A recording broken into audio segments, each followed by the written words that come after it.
'Cause I just wanna go to the deep end. I just wanna go. क्या 1.5 लाख नहीं 1,60,000 iPhone 15 Pro Max में invest करना चाहिए नहीं चाहिए, आज उसका खुलासा करेंगे। हमने काफ़ी टाइम से इसका इस्तेमाल किया है, फुल रिव्यू आज आपके लिए पेश कर रहे हैं और आपको जो भी एक्सपीरियंस हुआ है रियल टाइम में वो सब कुछ शेयर करेंगे, क्योंकि हमारे पास रियल यूज़र है मेरा भाई रज़मान, वो इसको यूज़ कर रहा है और जो जो उसने फेस किया है अच्छा बुरा सब कुछ आपको बताएगी। देखिए, हम कोई एप्पल हेटर नहीं है, अगर हम एप्पल हेटर होते हैं तो हम आईफोन 13 सीरीज आज भी रेकमेंड नहीं करते। सेल में मैंने हमेशा से आईफोन 13 रेकमेंड किया हो और आज भी मैं तारीफ करूंगा iPhone 13 pro max, one of the best smartphone है, मैं ओपनली कहता हूं, क्योंकि 14 सीरीज और 15 सीरीज में वो मजा नहीं है जो आईफोन 13 सीरीज में आज भी। तो अभी भी अगर आपको सेल पर मिलते हैं डेफिनेटली आपको कंसिडर करना चाहिए। अब शुरुआत करते हैं यहाँ पर इसकी बैटरी से, क्योंकि बैटरी इसका बहुत बड़ा पेन है। अब अपडेट के पहले यहाँ पर जो है मैं आपको बताऊं तो ये 4 घंटे में, मतलब ऑलमोस्ट 3.25 घंटे में 40% ड्रेन हो गया था नॉर्मल यूज पर। कोई हैवी यूज नहीं, रज़मान गेम नहीं खेलता है, कोई हैवी यूज नहीं। ये अपडेट के पहले इशू था और हीट नॉर्मल चीज़ों में भी हो जाता था, मतलब नॉर्मल भी ऐसा खाली बस स्वाइप कर रहे, सर्फ कर रहे, व्हाट्सअप देख रहे, ट्विटर पे बैठे हैं, यूट्यूब के वीडियोस खोल रहे हैं, इतना गर्म हो जाता जिसकी कोई हद नहीं। लेकिन अच्छी बात यह कि एप्पल ने एक अपडेट पुश किया 17.0.03 जिसमें बैटरी लाइफ फिर जो थी वो 6 घंटे में 40% ड्रेन हुई, यानी कि पहले 4 घंटे में हो रहा था, अब 6 घंटे में। मतलब इससे यह पता चलता है कि अब बैटरी लाइफ में इंप्रूवमेंट्स उन्होंने किया है और साथ में अब हीट को भी फिक्स्ड कर दिया है। तो इससे ये चीज़ अच्छी लगी कि एप्पल वाले डेफिनेटली करते हैं और इसमें कोई शक नहीं है कि एप्पल जो अपडेट की बात करे, इकोसिस्टम की बात करे, इसमें टॉप क्लास है। तो वो चीज एप्पल ने यहां पर फिक्स्ड किया है, क्योंकि डेफिनेटली इतना महंगा फोन है, लोग लेकर खून के आंसू रो रहे थे, बट बैटरी लाइफ को पहले से इंप्रूव कर दिया गया है। डिस्प्ले दोस्तों, आपको इसमें ह्यूज डिस्प्ले मिलती है। डिस्प्ले के मामले में ज़्यादा कोई कंप्लेंट्स नहीं आई हमें और डिस्प्ले 6.7 इंच की super retina XDR OLED display. छोटी साइज चाहिए तो आईफोन 15 प्रो अवेलेबल है, लेकिन अगर आपको बहुत बड़ा डिस्प्ले चाहिए, कंटेंट व्यूइंग एक्सपीरियंस बढ़ाना है, तो डेफिनेटली ये वाला फ़ोन आपके लिए अवेलेबल है। जैसे डायनामिक आइलैंड सामने लटका हुआ है, वो कभी भी जाएगा नहीं, वो पता नहीं एप्पल कब लेके जाएगा उसको, लेकिन पंचोल होता या कुछ और होता तो मज़ा आता। और एप्पल फ्लैट डिस्प्ले देता है, कर्व्ड डिस्प्ले नहीं दिया है आज तक। कितना भी प्रीमियम फोन, कितना भी 4 लाख का भी फोन लॉन्च कर ले, एप्पल वो कभी नहीं करने वाला है। प्रोमोशन यानी कि 120 हर्ट्ज की आपको हायर रिफ्रेश रेट मिलती है और बहुत ही स्मूथ है, मतलब एक Samsung S23 ultra pixel 8 pro के ऑलमोस्ट मुकाबले में बोल सकता हूँ, क्योंकि एप्पल के सॉफ्टवेयर ऐसे होते हैं कि वो 60 हर्ट्ज में भी बहुत अच्छी स्मूथनेस देते हैं।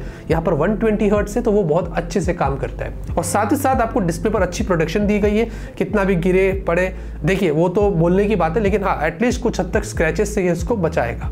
और साथ ही साथ आपको इसमें 2000 निट्स की पीक ब्राइटनेस, हमने S23 अल्ट्रा पिक्सल 8 प्रो सबसे कंपेयर किया, डिस्प्ले कंपीट कर सकता है, बहुत ही ब्राइट है और आउटडोर विजिबिलिटी वगैरह बहुत ही अच्छी है। लेकिन सबसे बड़ा क्वेश्चन मार्क हाल ही में एप्पल के फोन्स में, स्पेशली आईफोन 15 प्रो मैक्स में डिस्प्ले बर्निंग इश्यूज आ रहा था। इसका मतलब ये कि कोई भी पर्टिकुलर ऐप आप ज़्यादा देर तक देखते हैं फिर किसी दूसरे ऐप में स्विच करते हैं तो उस ऐप के निशान थोड़े रह जाते हैं और वो लॉन्ग टर्म तक रहते हैं। तो इसको एप्पल ने एक्नॉलेज किया और बोला कि भाई ये कोई हार्डवेयर इशू नहीं है, डिस्प्ले में कोई प्रॉब्लम नहीं, हम सॉफ्टवेयर से ही फिक्स्ड कर देंगे। और शायद कुछ लोगों को फिक्स्ड हुआ भी, तो हमारे में तो वैसे कोई इशू आया नहीं, लेकिन इसमें डिस्प्ले बर्निंग इश्यूज भी आ रहे हैं। सोचो 1,60,000 रुपये का फोन और डिस्प्ले बर्निंग इश्यूज शुरू हो रहे हैं। हमें डर लग रहा है कि हमारे में ना हो जाए, लेकिन एनीवेज अभी तक तो कोई प्रॉब्लम नहीं दिखी।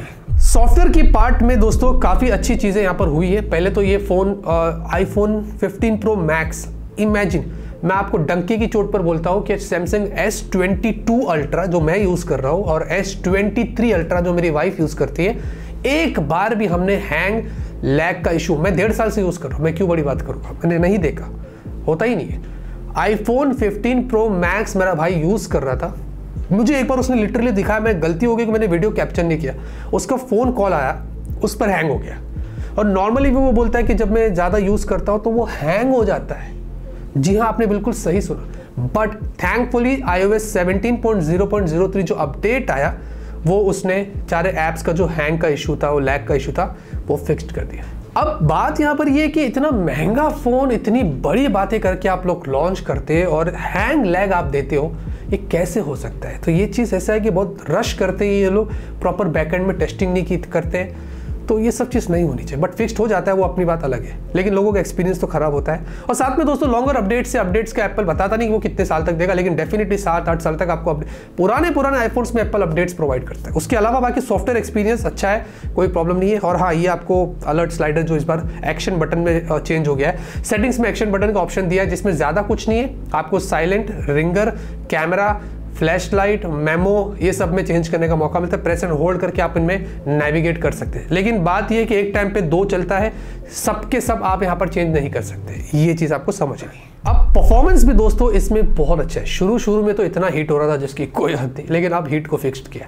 और एप्पल A17 Pro अभी तक का वर्ल्ड की सबसे पावरफुल फ्लैगशिप चिपसेट है, जो कि 3 nm पर है, और ये भी सबसे पहले हमें एप्पल के ही फोन में देखने को मिला है। यहाँ पर एप्पल ने ये क्लेम किया है कि वो PC level gaming, console level gaming यहाँ पर इसमें खेल सकेंगे, जो आने वाले समय में आपको इसमें ऑफिशियली देखने को मिलेंगे। अब इंडिया में कब आएगा उसके बारे में कुछ पता नहीं है। LPDDR5 रैम सपोर्ट है, NVMe स्टोरेज का कुछ अता पता नहीं है, लेकिन यहाँ पर एंड्रॉइड स्कोर्स वगैरह बहुत ही अच्छे थे। बिफोर आफ्टर आपको मैं सब दिखा रहा हूँ, उसमें कोई कमी नहीं थी। और साथ ही साथ इसमें जो मल्टीटास्किंग एक्सपीरियंस है, जो डे टू डे लाइफ में जो टास्क भी होते हैं वो बहुत अच्छा है। और अब हीट भी उन्होंने फिक्स्ड किया है, लॉन्ग टर्म तक गेम में भी कोई प्रॉब्लम नहीं हो रही।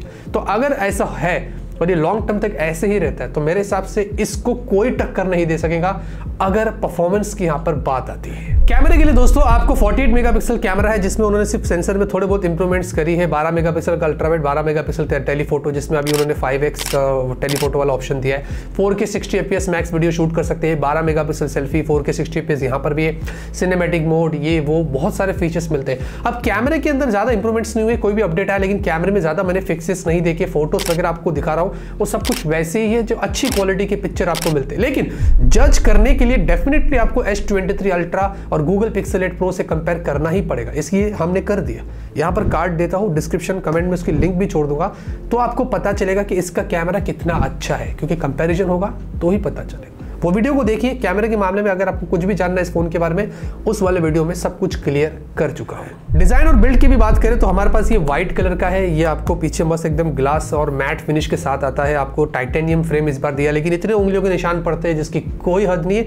और डर भी ये लग रहा है कि इसमें कुछ स्क्रैचेस ना आ जाए। अभी तक तो देखो एक भी स्क्रैच नहीं है, जो अच्छा है कि रजमान कवर लगा के यूज़ करता है, तो भाई बड़े संभाल के रखा है, क्योंकि 1,60,000 रुपये खर्चा हुआ है, तो कोई भी अपने सीने से लगा के रखेगा।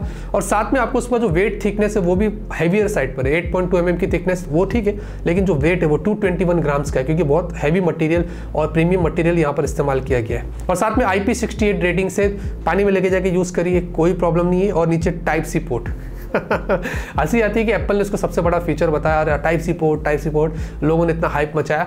बट हाँ, टाइप सी पोर्ट जो हम ज़माने से देख रहे हैं, हमने इसको अलग अलग चार्जर से भी चार्ज करके देखा है, कोई प्रॉब्लम नहीं है। सैमसंग के भी चार्जर से चार्ज पर लगाया, दूसरे चार्जर से भी, सबसे किया, इसमें चार्जिंग हो जाती है। और आपको टाइप सी अगर हेडफोन्स भी यूज़ करने हैं, हमने वो भी चेक किया, वो भी काम हो जाता है। तो डेफिनेटली टाइप सी इस बार जो आया है ये एक प्लस पॉइंट है। 5G, Wi-Fi 6E, Bluetooth 5.3, NFC, ये सारी चीज़ें इसमें मिलती है। लेकिन 5G कनेक्टिविटी की बात करें तो बहुत अच्छा यहाँ पर 5G नेटवर्क आता है।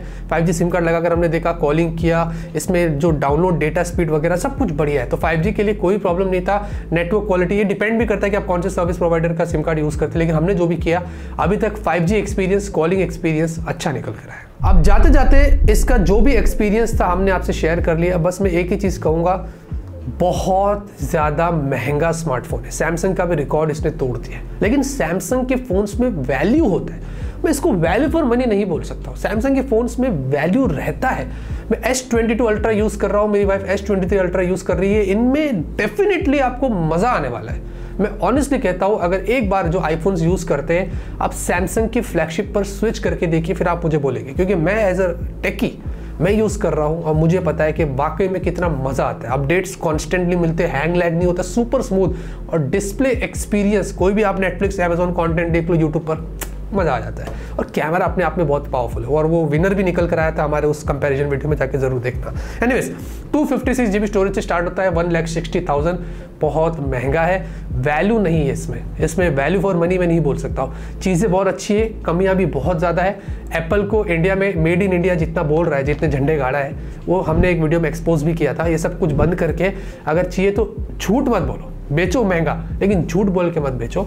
बाकी मेड इन इंडिया अगर आप कर रहे हैं तो आपको डेफिनेटली प्राइसेस को थोड़ी कम करनी पड़ेगी। अगर आप इंडियन ऑडियंस के बारे में इतना सोचते हैं, स्टोर्स ओपन करें, इतनी बड़ी बड़ी बातें करते हैं, ये सब कुछ जस्टिस नहीं करता है।